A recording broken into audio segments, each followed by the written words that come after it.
na kombo nanga isa Papa Jean. Bon, naza chef de quartier ya quartier Wumba. Alors na vandi justement na cellule 9 na kati ya quartier Wumba kaka. Alors na vandi na Malueka. Et ngandi nazuta la cellule nyonso o na quartier nyonso oyo. Donc ngandi mutu naza responsable ya quartier Wumba. Maintenant, tango fandaka na quartier oyo. Constant parce que tambolaka, chaque jour tambolaka au tambolaka parcelle par parcelle parce que vous savez na rôle bandit recensement ya ba passer boyebi batu asomba na basomba gate mais par rapport ya matiti o zomo na bisika musumuta sombi a sundoli et matiti on est le blanc na bino pe le côté na monaka. Bon, merci beaucoup. Et likambwana et ça la biso passe. Parce que tous ont construire population, mais population ils ont comprendre bisoti. Bah mais sous depuis basomba ba parcelle ça fait 15 ans, 20 ans, 25 ans voire même 30 ans. Depuis asomba lupango naye atonga kate asala kiloko mokoti. Population ils ont vendre na kati ya quartier ba oh déjà batongi déjà bazonyo kwama.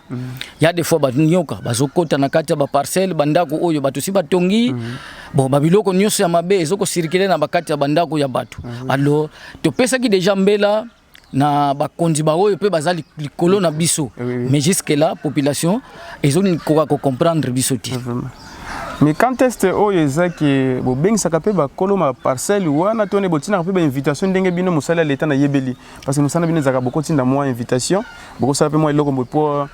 mutu wana ya po bosolo na position moko oyo longo bani na ebité bosala ka ndenge ni pona bino. Oui, merci beaucoup. En tout cas eloko wana olobi to sala ka yango to sala ka recensement parents, tout ça la recensement qu'on sensibiliser population. Il peut tinda ka ba invitation na ba parcelle o yeza na salité na ngoko ya ko se présenter na bureau ya construire ya ko yebisa ye que non le pango no eza salité kende ko sala propriété mais population moya ba ko sala propriété ezate na ba parcelle na bango o basomba. Alors yango tiko tozo senga ya des fois biso ba niveau ezamuke yango to senga ka mingi na ba oyo pe bazali kolo na biso biso tuza ba chef de quartier tuza pena ba cordon pe bazana batu oyo bakoki kopesa rapport anotala cité na ngai bazo pesa nga rapport bo ngamo ko pena bindi ko bukana na miki ko bundana pardon mais en tout cas bato cité comme ça ba meka kopesa la biso pe ba rapport na niveau oyo sengeli comme ça ya kozwa décision oyo ezali ke batu pe bakoka kozwa disposition ya kosala propriété na ba parcelle na bango. Depuis le banda recensement, on a déjà enregistré déjà combien de parcelles où ça d'après quartier. En tout cas, les parcelles sont belées où ils ont parce que c'est une nouvelle cité. Donc cité où ils ont mis à Kala mais ils ont mis peu moins Kala parce que maintenant les cas partout qu'on peut s'appeler invitation pas y a battu tout recensé les parcelles belées où ils ont ya kotonga mate ezana insalubrité to recensaka à tout moment to enregistrer ka bango pe en tout cas ba parcelle o ezana résister o ezana salité en tout cas eza ebelé mais batongo en fait matiti ndenge zotika la bongo bokanga ka pe bango to bokanga bango parce que ceux qui ndedi pona nga naza journaliste mais ceux qui n'amont déjà namoni matiti ezali yango epoussé nga pe ke lelo na lobi na tambola na lukana no chef de quartier ya Malueka boye et quartier Wumba disons comme ça to betana mo solo matiti o ezolo bela bango eloko to ezolo bela bango ni bité pona yo bo mekape ko tina bango ma lettre na bokanga ka bango pe ba yepe ba sambi ba misupe tango botinda bango ba lettre pe tango ba moni ke bazolo bela pona ba salité na lupango comme ça to bongisa lupango ngo atako tonga te me bonga pe biloko na pesa de maka.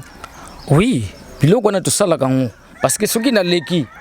tu tamboli na monike lupango wana ezana salité nango mutu asalaka ne propriété tu salaka bango ba papier baye tu taxer auto ko taxer pour c'est parce que akende a se corriger pour akzonga kuna pour ça la propriété na yeme ata busali yango mutu moya s'occuper nango ezati donc tango azongine na ndaku ayiko vanda na ye azokipe te do yango monike Malueka nyonso presque cellule nyonso o ezana masali eza salité mingi tala yumoko za présent parce que na moni déjà tamboli déjà matiti za mingi donc sala biso mingi parce surtout ngam présent ngai nanu donc ngai nanu mutu alibusana parce que naza responsable na vandi aw alo biloko oyo batu ebele na bandinga nanga ya ba chef de quartier ba lobela mais ndenge ni quartier na yeza salité boy on a expliqué ka bango uzomona parce que il y a des fois peut-être personne ba conseil na baninga oui. Disons comment on a échappé Papa Jean. Ah oui Papa Jean a été na ndenge yo po ça chef de quartier ça peut na secrétaire moko boy au travailler longo yo soko zate otika ko travailler na ye atika ko travailler na place na to ndenge. Bon en tout cas merci beaucoup na question wana bon na bureau to na secrétaire ndenge pe naza bo naza na adjoint na ngai ngande mtu naza titulaire adjoint na nga azali et to zapena naza pena na secrétaire soki na absence na nga naza te en tout cas bango bakosala musala na bureau ba chef de RIP d'après Kacho zali bazali oui ba chef de RIP bazali o ba bengi ba chef d'avenir bazali soki problème ezali chef de cellule pe azali na ba cellule na nga nyonso ba chef de cellule bazali ba chef d'avenir pe bazali et papa Jean juste na tamboli mo mingi na malweka nazama lokala na yeko zonga so na tali par rapport lokala ndingi ezali na tali siko Kacho na biso tango natali quartier na biso na tali malweka batu basali ba compagnie ndenge na ndenge ba jupe ba mbongo mapango etikali kaka ba salite est-ce que par rapport ndenge na yebela ka basalongo banoko salema vraiment na ba quartier moi idée wana ezaka ya kosalisa basalongo na ba quartier kotala ba toilette kotala moi biloko parce que so na intégrer question wana na lobeli yango ngamo na yebi o na moni pe est-ce que moi basalongo ezalaka pe kolandela pe ba différent ba donc ba nini ba niveau sanitaire donc côté ouest biso ba lobaka toilette côté la paix simayanda ko ezala ta propre bolandila kango biloko wana bon eloko wana nde esalumaka tolekaka basalongo ezali surtout na balabala tolingaka te balabala ezala salite ba toilette tolekaka ndenge kaka tuuti koloba pona ba propriété ya ba parcelle surtout monike toke na lupangu ya mutu o ezalike batu bavandaka kuna toilette zate en tout cas bakoyaka toujours na infraction parce que biloko nyonso wana parce que yo kozala na ndako mais soki toilette zate soki ole okokende ko bwaka bilo yo le wapi en tout cas biloko na ndito pineraka batu surtout leki toilette zate faut pinir na des années moko na mona ki papa Jean équipe mo bana lekaka na bakisi moko bazokende ko tchana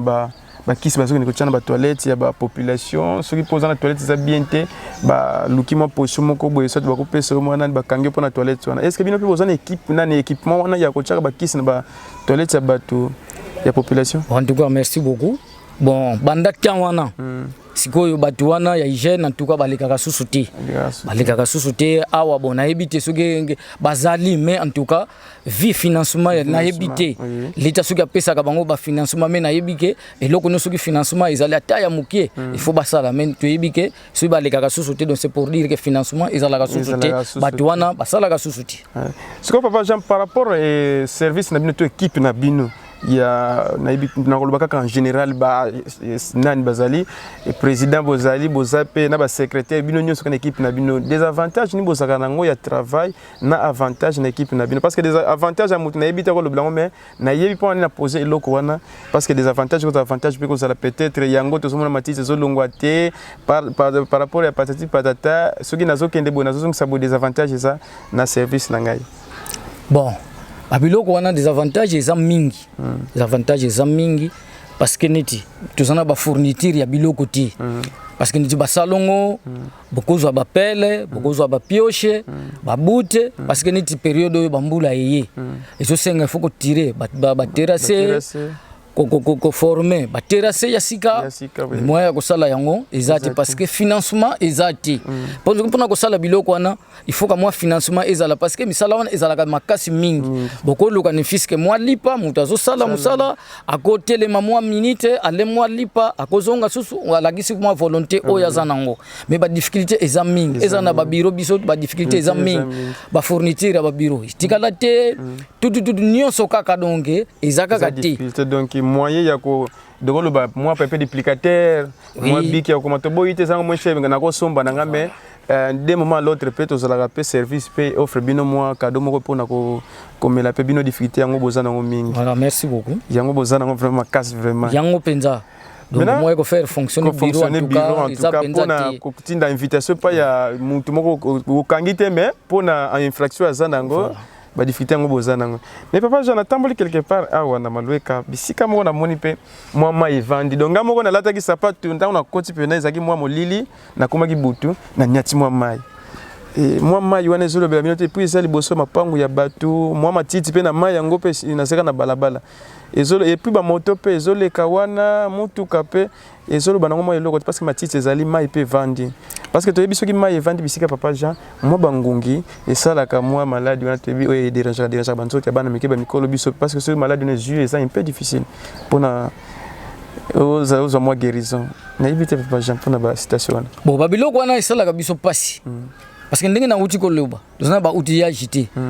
ezala biso moko ezala nga moko ya des fois na sala ka nga salongo parce que salongo eponi na ngoti mutu nyonso fa sala salongo ezate ke parce que oza mukondi moi kwa ko sala salongo ezate na ba niveau na biso to sala ka ba salongo siko tozani tinda moi brouette et ko faciliter mutu na ko lokota neti lupangu oyo neti ba morso ba brique ya boy na ko lokota na bika bisika oyo mwa libulu oyo ezali na komi mwa ba morso ba brique na zokende ko bwaka wana libulu wana ekangami ba difficulté tozana ngo donc nde yango wana soki tozana biso ba pelle ezali ba pioche ezali mwa brouette ata mwa de brouette ezali tokoza na mwa facilité mutu akoko zala na volonté no chef en tout cas na ye pano libulu liboso ndako na nga ma ezovanda wana na moni place moko boy mwa mabele atuka ne ko senga ka brouette pona sala musala wana ebike mutu akozala pe na volonté akosala mais instrument soki ezate mutu pa vandi na ya zotala kaka boye parce que ebika ke balabala ezana ngo ya leta wa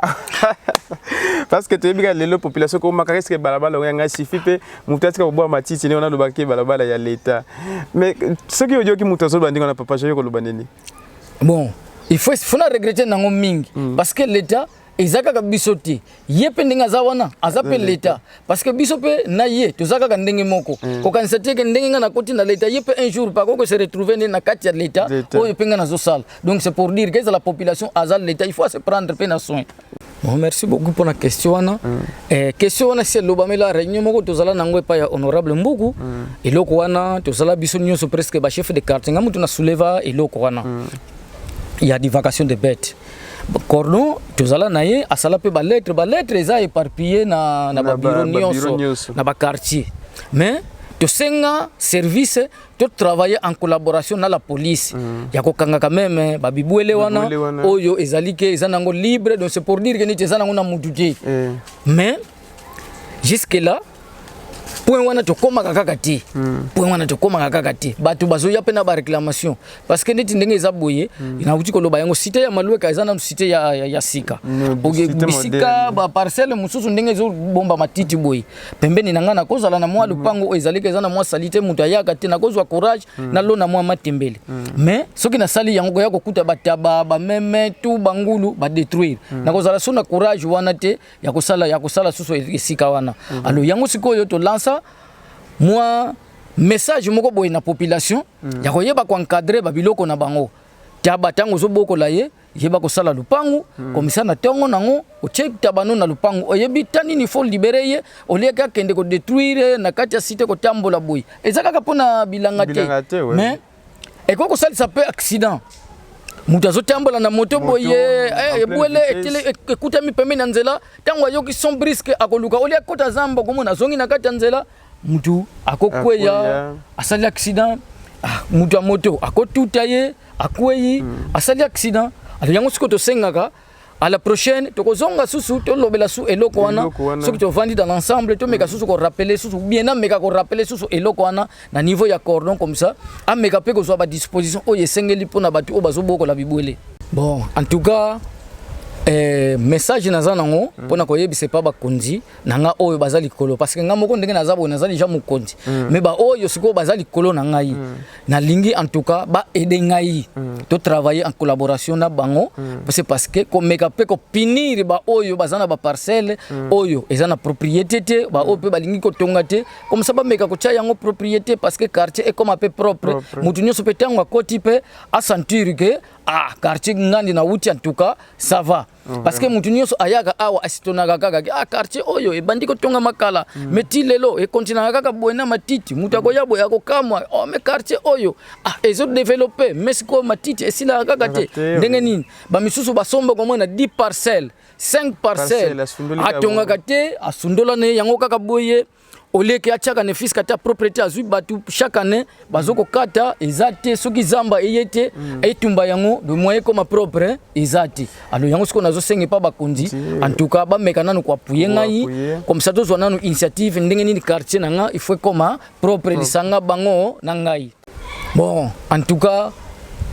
awa na Malueka na ebité soki ba parcelle ni neza cadastre awa ezana ba parcelle o eza cadastre te yango pe ba difficulté tozana nango parce que bakolo mabele tango bateka ba social cadastre te ba social pe batu ya habitant te ba social pe batu ya urbanisme te neti ba avenir mususu ndenge zo mona ngo boye ya na mona ki constant na sali oui ba rikutu ezate donc ba avenir kaka ezawa donc yango ya des fois petango po keyi boye okokende kokuta na suka kuna ezokende avenir ngo eketuta nango susu na lupango ya mutu esuki nango wana oleke ezala penza continuelle ezate ba difficulté ebele ezana kati ya quartier oyo bon en tout cas na sepeli mingi ya liboso nano na nano bino nano ba journaliste boye ko komelanga na kati ya quartier pona ko tunanga mituna vi quartier ndenge zo tambola et na pesi pe ba collègue nanga ya misala mbote na bango et que ce soit ba cordon la police en tout cas bango nyoso na pesi bango bambote mingi bon pona nga eloko zo sananga passe cité totel melaka totinaka pe ba sensibilisation ba bengaka mantango pona basalongo mais eloko zo sala biso passe bato batonga bandako awa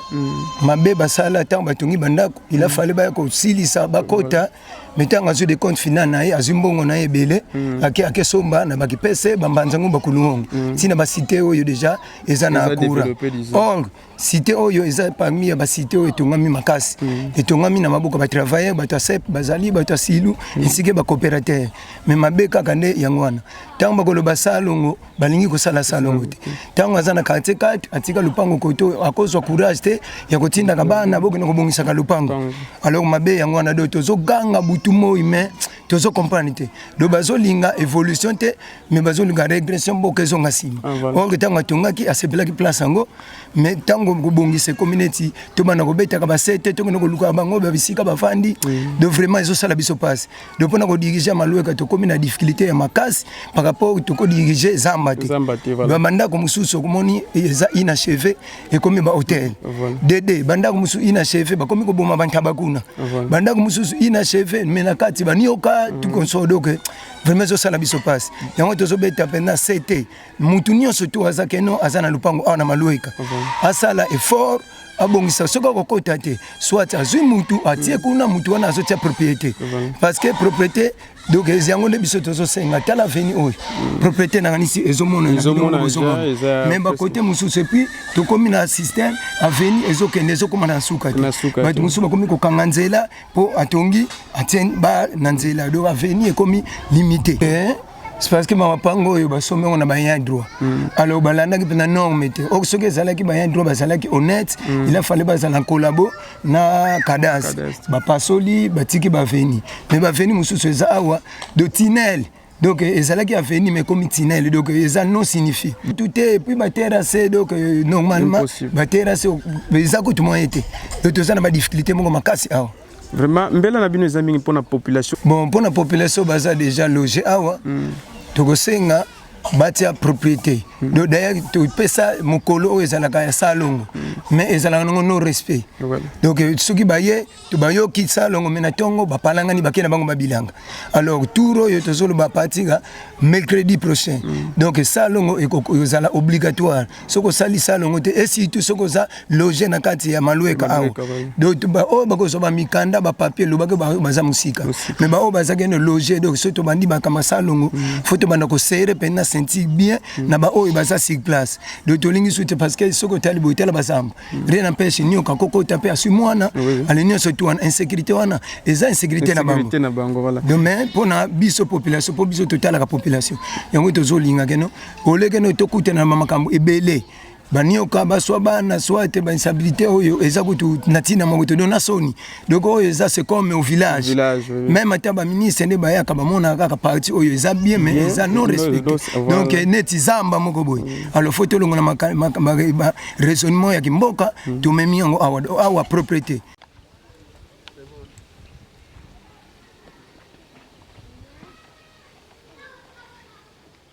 Parce que mon visite na bino et pas na biso biso peut te sepelis parce que musala tozo sala ya l'état tozo servir nation alors tant bureau ezaboye mutuna o liboso na ebandeli na ndenge tunaki na ndenge ozoko se plaindre par rapport moyen ko bomba ba document exact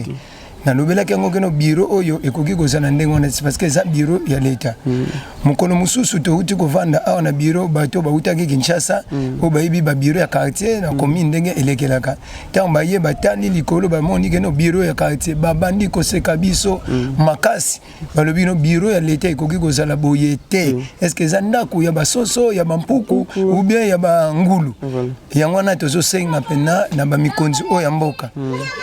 pardon tozo senga na bino bureau ya leta eza valeur na bino parce que bino pe boyaka na quartier koluka oya koluka makambo oyeli na quartier koluka turo ko beta na quartier okomati na bureau na ma niveau ya ba bureau oyo vraiment c'est regrettable bureau eza na ba vide biso propre force ezalité parce que biso tozo garder population na ba bien na bango tozo bomba ba population na sécurité alors bureau tozo vanda eza bureau moko bino ba mikonza en tout cas bola la pongité boya bota la catégorie ya bureau oyo est-ce que eza pena bureau o ezo servir et bela la population ce qui totali population eza awa nanu to clôturer mais plus ou moins déjà to commune ba 3 millions 4 millions de personnes alors na quartier ya quartier donc y compris na compagnie ya Silo basi camion surtout donc eza mawa mingi do bino ba mikonza mboka bola la pongité boya bo pesa biso aide ya matériel et finance d'union surtout esunga biso pour que bureau et monana ke oui eza bureau ya quartier na boye eza pasi tant bazo seka biso bazo seka pe bino ba mikonza boza likolo parce que bureau eza déjà planté alors planté par qui c'est par l'état alors biloko wana eza pena pasi donc ezo leke la biso parce que toza na position te biso moko to bongisa bureau eza bureau ya l'état il faut l'état pe atango maboko toza na ba honorable awa provincial toza na ba honorable awa national toza pe na ba chef oyo bezan zinga ba compagnie exemple typique CEP Congo ezo dépendre na bureau oyo Silu ezo dépendre na bureau oyo sans compter aux environs population alors ni surtout na bango na bino bato mikonza l'état bo pesa biso force comme ça toko ka kotongisa bureau oyo do yango na de bino mo bomoni bureau donc vraiment de mawa et c'est ngouku tezate de même atako to kobengisa mutu kono yakotana na bureau ozoka déjà soni po bureau ngo eza mafuta pavement ezate na ba madusu alobakiti pe ezate bino mo na kanisi bouti na kati bomoni bakiti oyo ba ancien succès oyo kaloba ya babari to lokoti kinzankulu to lokoti moi de chaise ba sera ba resibuki ba minefis to tena bureau est-ce que bureau pena yango to ko yambela même ata ministère de l'intérieur yango to ko yambela même gouverneur yango to ko yambela même ata ba député donc mawa to zolela pena donc musala volonté musala ezali mais et vendeli na biso eza ya pasi na bureau ya salite moi été vraiment on a bato batika bandako ezobebisa bazokotsa banioka bazosala ba hotel kuna makambutuna ba divagation de bêtes bazoboma kuna alors tokosenga na mikonzi ya mboka pardon ba aider biso na recensement oyo turo tozosala tokozobandako eza négligé tozala na liste nango comme ça liste wana ekene na bino ba mikonzi ya mboka boye ba qu'est-ce qu'on peut faire na bandako wana s'il s'agit keno bandako wana ekosenga keno ya koteka ngo na vente publique ekozala pe malamu mingi parce que biso pe tokomi na devoir ya koganga ka chaque jour tokoganga na salongo bandako wana salite esila kate tokoganga salongo bayaka ko sala te batu musuba soko se retrouver akomane na kipesi asundola ndako kuna batu mususu bakomane na mbanza ngungu asundola ndako mutu ko sala propriété azate or toyebi eloko to ezobetsa mabaku soit ezokotsa banyama soit ekomi hôtel eza l'éternel mutu azolaka ngo solution soit tekami na prix vente publique comme ça bato wana balapa soit epesa bango courage po baya kobongisa parce que soki bango baya kobongisa baye bagana bopeto ekoti na kati ya maloeka awa na quartier wumba nde yango kana saiki nango